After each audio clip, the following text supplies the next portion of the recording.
Mənim üçün bilirsiniz nə maraqlıdır? Bizdə negativ xəbərlər yaxşı xəbərlərdən çox populyardır.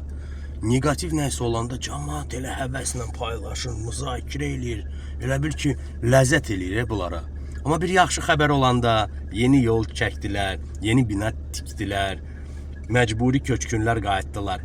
Onun altında da mütləq negativ sözlər. Yolda yeyiblər, onlar qayıtmayacaq, bu bina dağılacaq, o alınmayacaq.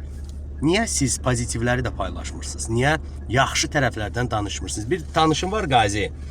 Ona ştraf yazıblar qaz şöçküsünə görə. Orada plomba sındı. 3600 manat təxminən belə. O məhkəməyə verdi və video çəkdi ki, incidirlər. Ay bilmirəm, pisdir, razı deyiləm, məhkəməyə verin. Mən dedim, qardaş, gözlə, məhkəmədə sən udarsın. Dedi, yo, uddu. Məhkəmə pozdu onun borcunu, sıfırladı, vəsə problem yoxdur. Mən də dedim gələnginə, qaqa, indi sən bir dənə yaxşı video çəkin, bizim məhkəmə işlədi, dedilər ki, Qazi ödəməməlidir cərməni. Hə, çəkərəm, 6 aydır bir ildə heç nə çəkmir. Amma negativ xəbər ki, incidiblər, siz necə partladıb? Mən deyirəm ki, əzizlərim, demirəm ki, hər şey bombadır, burada şokolad konfeti yox. Amma yaxşı tərəfləri də paylaşın da, bir balaca biraz pozitiv olun. Negativ insanı dağıdır, Biraz təbəssümlü, normal həyat yaşayaq, biraz pozitivlikdən də danışaq da, nə olar? Öpürəm, hamınıza var olun.